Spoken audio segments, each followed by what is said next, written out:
ಎಲ್ಲರಿಗೂ ನಮಸ್ಕಾರಗಳು. Healthy finance guide ಚಾನಲ್ಗೆ ಸ್ವಾಗತ ಸುಸ್ವಾಗತ.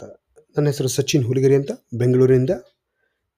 ಇಂದಿನ ಒಂದು ವಿಷಯ ಏನಂದರೆ ಉಳಿತಾಯ ಮತ್ತು ನಿವೇಶ ಅಥವಾ ಹೂಡಿಕೆ ಅಂತಲೂ ಹೇಳ್ತೀವಿ ನಾವು. ಇದರ ಮಧ್ಯೆ ಏನೇನು ಡಿಫ್ರೆನ್ಸ್ ಇದೆ, ಏನಿದು ಕಂಪ್ಯಾರಿಸನ್ ಮಾಡಿ ಹೇಳ್ತಾ ಇದ್ದೀನಿ. ನೋಡೋಣ ಏನಾಗ್ತಾಯಿದೆ ಅಂತ.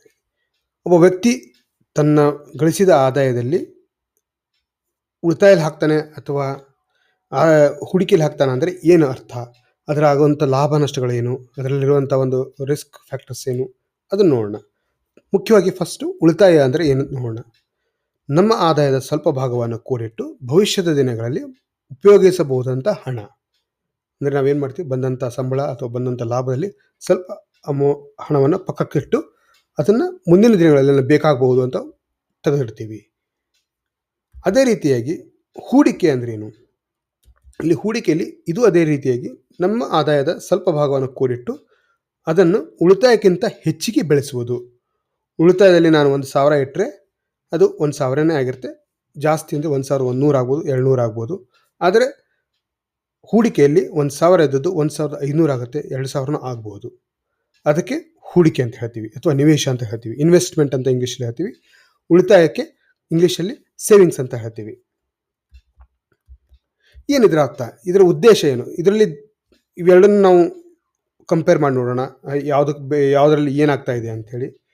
ಉದ್ದೇಶ ಏನು, ಯಾವ ಸಂದರ್ಭದಲ್ಲಿ ನಾವು ಉಳಿತಾಯಕ್ಕೆ ಹೋಗಬೇಕು, ಯಾವ ಸಂದರ್ಭದಲ್ಲಿ ನಾವು ನಿವೇಶಕ್ಕೆ ಹೋಗಬೇಕು ಅಂತ ವಿಚಾರ ಮಾಡೋಣ. ಜೀವನದ ತುರ್ತು ಮತ್ತು ಅತ್ಯವಶ್ಯಕಗಳಿಗಾಗಿ ಉಪಯೋಗಿಸುವಂಥ ಹಣ ಏನಿರುತ್ತಲ್ಲ ಅದನ್ನು ಉಳಿತಾಯಕ್ಕಾಗಿ ಇಡಬೇಕು. ಮತ್ತು ಉಳಿತಾಯದಲ್ಲಿ ಹಣದ ಭದ್ರತೆ, ಹಣದ ಸೆಕ್ಯುರಿಟಿ ಮತ್ತು ದ್ರವ್ಯತೆ ಅಂದರೆ ಲಿಕ್ವಿಡಿಟಿ ಅಂತ ಹೇಳ್ತೀವಿ ಫೈನಾನ್ಸಲ್ಲಿ. ಅದು ಹಿಂಪಡೆಯಬೇಕು, ವಿಡ್ರಾವಲ್ ಕೆಪಾಸಿಟಿ ಅಂತ ಹೇಳ್ತೀವಿ, ವಿಡ್ರಾ ಮಾಡ್ಕೋಬೇಕು ಅಂತ ಅದನ್ನು ಒದಗಿಸುತ್ತದೆ. ಆದರೆ ನಿವೇಶದಲ್ಲಿ ಭವಿಷ್ಯದ ನಿಧಿಗಾಗಿ ಕೂಡಿಟ್ಟ ಹಣವನ್ನು ಬೆಳೆಸುವುದು. ಇಲ್ಲಿ ನಿವೇಶದಲ್ಲಿ ಇಟ್ಟಂಥ ಹಣ ಜಾಸ್ತಿ ಆಗುತ್ತೆ. ನಿವೇಶದ ಮಾಡಿದ ಹಣ ಕಡಿಮೆ ಭದ್ರತೆ ಅಥವಾ ಕಡಿಮೆ ದ್ರವ್ಯತೆ ಇರೋಂಥವನ್ನು ಹೊಂದಿರುತ್ತೆ. ಏನಾಗುತ್ತೆ ಅಂದರೆ ಇಲ್ಲಿ ನಿವೇಶ ಮಾಡಿದಂಥ ಹಣವನ್ನು ಸ್ವಲ್ಪ ರಿಸ್ಕ್ ಜಾಸ್ತಿ ಇರುತ್ತೆ. ಅದೇ ರೀತಿಯಾಗಿ ಈ ತುಂಬ ಸುಲಭವಾಗಿ ಹಿಂಪಡಲಿಕ್ಕೆ ಆಗೋದಿಲ್ಲ.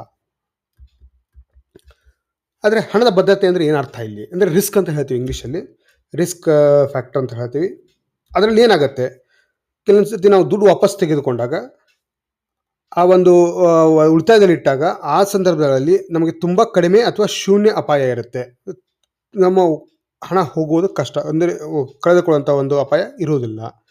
ಅದೇ ರೀತಿಯಾಗಿ ಅದಕ್ಕೆ ಸಮವಾಗಿ ಕಡಿಮೆ ಫಲ ಕೊಡುತ್ತೆ, ಫಲನೂ ಅದೇ ರೀತಿಯಾಗಿ ಕಡಿಮೆನೇ ಇರುತ್ತೆ. ಆದರೆ ಇದರಲ್ಲಿ ಅದು ಉಳಿತಾಯದಲ್ಲಿ ಏನಾಗುತ್ತೆ, ಕೂಡಿಟ್ಟಂಥ ಒಂದು ಅಸಲು ಕಡಿಮೆ ಆಗೋದಿಲ್ಲ, ನಿಮ್ಮ ಅಸಲಿಗೆ ಗ್ಯಾರಂಟಿ ಇರುತ್ತೆ, ಅಷ್ಟು ದುಡ್ಡು ಬಂದೇ ಬರುತ್ತೆ. ಅದೇ ನಿವೇಶದಲ್ಲಿ ಏನಾಗುತ್ತೆ, ಅಪಾಯಕಾರಿ ಮತ್ತು ಉತ್ತಮ ಫಲ ಕೊಡುತ್ತದೆ. ಈಗ ಒಂದು ಹಿಂದಿ ಮೂವಿಯಲ್ಲಿ ರಿಸ್ಕ್ ಅಥವಾ ಇಷ್ಕ್ ಅಂತ ಒಂದು ಡೈಲಾಗ್ ಹೇಳ್ತಾರೆ. ಅದೇ ರೀತಿಯಾಗಿ ಎಲ್ಲಿ ಅಪಾಯ ಇದೆ ಅಲ್ಲಿ ಉತ್ತಮ ಫಲ ಇದನ್ನು ಅಂತ ಹೇಳ್ತೀವಿ.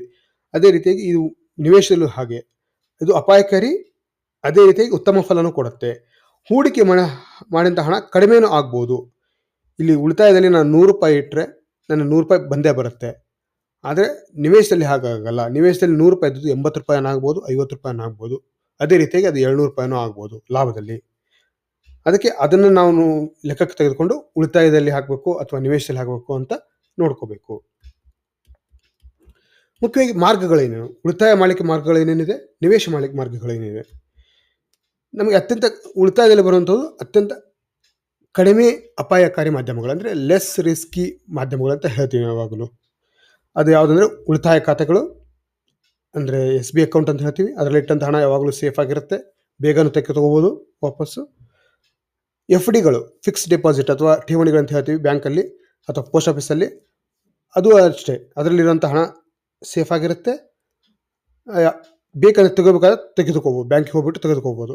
ಹಣದ ಮಾರುಕಟ್ಟೆ ಉತ್ಪನ್ನಗಳು, ಕೆಲವೊಂದು ಸತಿ ಮನಿ ಮಾರ್ಕೆಟ್ ಫಂಡ್ಸ್ ಅಂತ ಬರ್ತವೆ, ಅಲ್ಲಿ ನಿಮ್ಮ ಹಣ ಸೇಫ್ ಆಗಿರುತ್ತೆ, ಏನೂ ಕಡಿಮೆ ಆಗಲ್ಲ. ತುಂಬ ಅಪಾಯಕಾರಿ ಮಾಧ್ಯಮಗಳು ನಿವೇಶನದಲ್ಲಿ ಬಂದರೆ ನೋಡಿದರೆ ಅಲ್ಲಿ ತುಂಬ ಅಪಾಯಕಾರಿ ಅಂತ ಹೇಳ್ತೀವಿ, ಅಥವಾ ತುಂಬ ಅಪಾಯಕಾರಿ ಅಂತಲೂ ಹೇಳ್ಬೋದು. ಅದರಲ್ಲಿ ಯಾವುದಂದರೆ ಶೇರ್ಗಳು ಮತ್ತು ಮ್ಯೂಚುವಲ್ ಫಂಡ್ಗಳು. ಮುಖ್ಯವಾಗಿ ಇದರಲ್ಲಿ ಹಾಕುವಂಥ ಹಣ ತುಂಬ ರಿಸ್ಕಲ್ಲಿರುತ್ತೆ, ಅದೇ ರೀತಿಯಾಗಿ ಉತ್ತಮ ಫಲನ ಕೊಡುತ್ತೆ. ಆಮೇಲೆ ಚಿರಾಸ್ತಿಯಲ್ಲಿ ಮಾಡಿದಂಥ ಹೂಡಿಕೆಯೂ ಹಾಗೆ ನಮಗೆ ಉತ್ತಮ ಒಂದು ಫಲ ಕೊಡುತ್ತೆ. ಅದೇ ರೀತಿ ರಿಸ್ಕ್ನೂ ಇರುತ್ತೆ, ಯಾರಾದರೂ ಏನಾದರೂ ಅತಿಕ್ರಮಣ ಮಾಡಿದರೆ ಅದೆಲ್ಲ ಕಷ್ಟ ಇರುತ್ತೆ.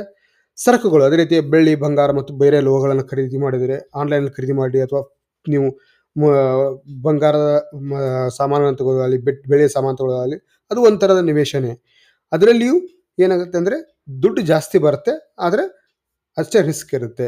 ಈ 2 ಮಾರ್ಗಗಳನ್ನು ನಮ್ಗೆ ಯಾವ್ದು ಬೇಕೋ ಆ ಒಂದು ರೀತಿಯಲ್ಲಿ ನಾವು ಉಪಯೋಗಿಸ್ಕೋಬಹುದು. ಮುಂದೆ ನೋಡೋಣ ಯಾವ ಥರ ಇದೆ ಅಂತ. ಹಿಂಪಡೆಯೋಕ್ಕೆ ಸೌಲಭ್ಯ ಅಂದರೆ ನಮಗೆ ಇದು ಬಹಳ ಮುಖ್ಯವಾಗುತ್ತೆ. ಯಾಕಂದರೆ ನಮ್ಗೆ ಬೇಕಾದಂಥ ಹಣ ನಮ್ಮ ಕೈಯಲ್ಲಿ ಬರಬೇಕು, ಆ ಟೈಮಲ್ಲಿ, ಆ ಸಂದರ್ಭದಲ್ಲಿ ಬರಬೇಕು. ಉಳಿತಾಯ ಖಾತೆಯಲ್ಲಿ ಇಟ್ಟಂಥ ಹಣ ನಾವು ಯಾವಾಗ ಬೇಕಾವಾಗ ಹಿಂಪಡೆಯಬಹುದು. ಅಂದರೆ ನನಗೆ ಇವಾಗ ಬ್ಯಾಂಕ್ SBIಯಲ್ಲಿ ಇದ್ದಾಗ ನಾನು ಯಾವಾಗ ಬೇಕಾದ್ರೂ ತಗೋಬೋದು. ಅಥವಾ FDಯಲ್ಲಿದ್ದರೆ ಜಾಸ್ತಿ ಅಂದರೆ ಏನು ಮಾಡ್ತಾರೆ, 1% ಕಟ್ ಮಾಡಿಬಿಟ್ಟು ನಮ್ಗೆ ಕೊಡ್ತಾರೆ. ದುಡ್ಡು ನಮಗೆ ಬಂದುಬಿಡುತ್ತೆ ಆ ಟೈಮಲ್ಲಿ, ಆ ಸಂದರ್ಭಗಳಲ್ಲಿ ದುಡ್ಡು ಬರುತ್ತೆ. ಹೀಗೆ ಹಿಂಪಡೆಯುವಂಥ ಸಂದರ್ಭದಲ್ಲಿ ಉಳಿತಾಯ ಖಾತೆಯಲ್ಲಿ ಶೂನ್ಯ ಅಥವಾ ಅತ್ಯಂತ ಕಡಿಮೆ ಶುಲ್ಕ ಬೀಳಬಹುದು ನಮಗೆ. ಅದೇ ರೀತಿಯಾಗಿ ನಿವೇಶನದಲ್ಲಿ ನೋಡಿದರೆ ಹೂಡಿಕೆ ಮಾಡಿದಂಥ ಹಣ ಹಿಂಪಡೆಯೋದು ಅಷ್ಟು ಸುಲಭವಲ್ಲ. ಹಿಂಪಡೆಯಲು ಹೆಚ್ಚಿನ ಶುಲ್ಕನೂ ನೀಡಬೇಕಾಗತ್ತೆ. ಕೆಲವೊಂದು ಸರ್ತಿ ಸಂದರ್ಭಗಳಲ್ಲಿ ಹಿಂಪಡೆಯಲು ಸಾಧ್ಯತೆ. ಅದೇ ರೀತಿಯಾಗಿ ನಾವು ಹೆಚ್ಚಿನ ಶುಲ್ಕವನ್ನು ಕೊಡಬೇಕಾಗತ್ತೆ. ಇನ್ನು ಕೆಲವು ಹೂಡಿಕೆಗಳು ಏನಾಗುತ್ತೆ ಅಂದರೆ ಇಂತಿಷ್ಟು ವರ್ಷಗಳವರೆಗೆ ಹಿಂಪಡೆಯಲು ಸಾಧ್ಯವೇ ಇಲ್ಲ. ಅಂದರೆ ಈಗ ಟ್ಯಾಕ್ಸ್ ರಿಲೇಟೆಡ್ ಬಾಂಡ್ಸ್ ಅಂತ ಹೇಳ್ತೀವಿ, ಅಥವಾ ಟ್ಯಾಕ್ಸ್ ರಿಲೇಟೆಡ್ ELSS ಫಂಡ್ ಅಂತ ಹೇಳ್ತೀವಿ, ಅಥವಾ PPF ಫಂಡು, ಅಲ್ಲಿ ದುಡ್ಡು ಹಿಂಪಡೆಯೋದು ಅಷ್ಟೊಂದು ಸಾಧ್ಯವಿಲ್ಲ. ಇಷ್ಟಿಷ್ಟು ವರ್ಷಗಳಲ್ಲಿ ನೀವು ದುಡ್ಡನ್ನು ತೆಗೆದುಕೊಳ್ಳೋಕ್ಕೂ ಬರೋದಿಲ್ಲ. ಆ ರೀತಿಯಾಗಿ ಒಂದು ವಿಡ್ರಾಲ್ ಅಂದರೆ ಹಿಂಪಡೆಯುವ ಸೌಲಭ್ಯವನ್ನು ನಾವು ಕನ್ಸಿಡರ್ ಮಾಡಬೇಕಾಗತ್ತೆ. ನಾವು ಯಾವುದರಲ್ಲಿ ದುಡ್ಡು ಹಾಕಿದರೆ ನಮಗೆ ಏನು ಅನುಕೂಲ ಅಂತೇಳಿ. ಮುಂದೆ ನೋಡಿ ಯಾವ ಥರ ದುಡ್ಡನ್ನು ನಾವು ಹಾಕಬೇಕಾಗತ್ತೆ. ಸಮಯ ಮತ್ತು ದೃಷ್ಟಿಕೋನ ಅಂದರೆ ನಮ್ಮ ಟೈಮ್ಗೆ ಎಷ್ಟು ಟೈಮಿಗೆ ಬೇಕು ಅದರ ವಿಚಾರವನ್ನು ಮನಸ್ಸಲ್ಲಿಟ್ಟುಕೊಂಡು ನಾವು ಆ ಥರ ಅಂದರೆ ದುಡ್ಡನ್ನು ನಿವೇಶನದಲ್ಲಿ ಹಾಕ್ಬೋದು ಅಥವಾ ಉಳಿತಾಯದಲ್ಲಿ ಹಾಕ್ಬೋದು.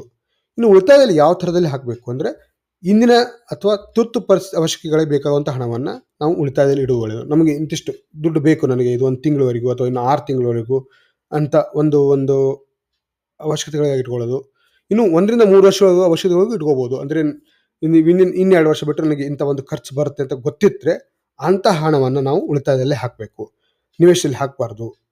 ಆಮೇಲೆ ಎಂಥ ತುರ್ತು ಪರಿಸ್ಥಿತಿಗೆ, ಉದಾಹರಣೆಗೆ ತುರ್ತು ಪರಿಸ್ಥಿತಿಗೆ ಏನೋ ಒಂದು ಹೆಲ್ತ್ ಸಮಸ್ಯೆ ಬಂತು, ಆರೋಗ್ಯ ಸಮಸ್ಯೆ ಬಂತು, ಅದರಲ್ಲಿ ಬೇಕಾಗುವಂಥದ್ದು.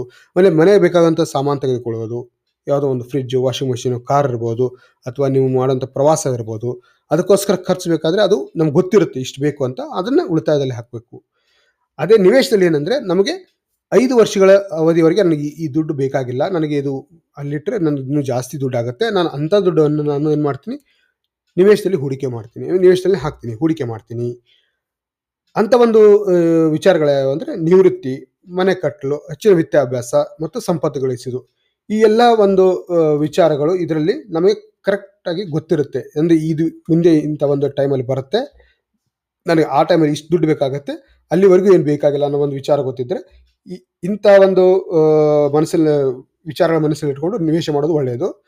ಇಲ್ಲ ನನಗೆ ತುಂಬ ಬೇಗನೆ ಬೇಕು, ಯಾವುದೇ ಕಾರಣಕ್ಕೂ ನನ್ನ ಅಸಲು ಕಡಿಮೆ ಆಗಬಾರ್ದು ಅಂತ ವಿಚಾರ ಇದ್ದರೆ ಉಳಿತಾಯದಲ್ಲಿ ಇಡಬೇಕು. ಇನ್ನೊಂದು ಮುಖ್ಯವಾಗಿ ಇವೆರಡುಗಳ ಮಧ್ಯೆ ಡಿಫ್ರೆನ್ಸ್ ಏನಂದರೆ, ಉಳಿತಾಯದಲ್ಲಿ ಬರುವಂಥ ಲಾಭ ಹಣದಬ್ಬರವನ್ನು ಮೀರಿಸುವುದು ಕಷ್ಟ. ಅಂದರೆ ನಮ್ಮದು ಇನ್ಫ್ಲೇಷನ್ ಅಂತ ಹೇಳ್ತೀವಿ, ಅದು ಜಾಸ್ತಿ ಆಗ್ತಾ ಇರುತ್ತೆ ವರ್ಷದಿಂದ ವರ್ಷಕ್ಕೆ. ಅಂದರೆ ನಮ್ಮ ಪರ್ಚೇಸಿಂಗ್ ಪವರ್ ಅದು ಕಡಿಮೆ ಆಗ್ತಾ ಇರುತ್ತೆ. ಅದನ್ನು ನಾವು ದಾಟಿ ಹಣ ಗಳಿಸೋದು ಕಷ್ಟ ಉಳಿತಾಯದಲ್ಲಿ. ಆದರೆ ನಿವೇಶನದಲ್ಲಿ ಅದು ಸಾಧ್ಯ ಆಗುತ್ತೆ. ಅಂದರೆ ಇನ್ಫ್ಲೇಷನ್ ಅನ್ನೋದು ಈಗ 6% ಇದ್ದರೆ ಇಲ್ಲಿ 6% ಬರದೇ ಇರ್ಬೋದು, ಅಥವಾ ಅಷ್ಟು ಜಾಸ್ತಿ ಅಂದರೆ 6% ಬರ್ಬೋದು, ಅಥವಾ 7% ಬಂದರೂ ತುಂಬ ಜಾಸ್ತಿ ಬೆಳವಣಿಗೆ ಆಗಲ್ಲ ದುಡ್ಡು. ಆದರೆ ಈ ನಿವೇಶನದಲ್ಲಿ 12% ಬರ್ಬೋದು, 15% ಬರ್ಬೋದು, 20% ಬರ್ಬೋದು. ಈ ರೀತಿಯಾಗಿ ಬೇರೆ ಬೇರೆ ಥರ ಜಾಸ್ತಿ ಅಮೌಂಟ್ ಬರೋದ್ರಿಂದ ನಮ್ಮ ಅವಶ್ಯಕತೆಗಳ ಅನುಕೂಲವಾಗಿ ನಮ್ಮಲ್ಲಿರುವಂಥ ಒಂದು ಆರ್ಥಿಕ ಅನುಕೂಲದ ಮೇಲೆ ನಾವು ಉಳಿತಾಯದಲ್ಲಿ ಹಾಕಬೇಕು ಅಥವಾ ನಿವೇಶನದಲ್ಲಿ ಹಾಕಬೇಕು ಅಂತ ಡಿಸೈಡ್ ಮಾಡಬೇಕು. ಈ ಥರ ಒಂದು ನಾವು ಕಂಟೆಂಟ್ ನಿಮಗೆ ಇಷ್ಟ ಆದಲ್ಲಿ ಲೈಕ್ ಮಾಡಿ ಮತ್ತು ಫ್ರೆಂಡ್ಸ್ ಜೊತೆಗೆ ಶೇರ್ ಮಾಡಿ. ನೀವು ಏನಾದರೂ ಈ ಥರ ಮಾಡಿದರೆ ಕಮೆಂಟ್ ಮಾಡಿ, ಆಮೇಲೆ ನಿಮ್ಮ ಫ್ರೆಂಡ್ಸ್ಗೆ ಹೇಳಿ.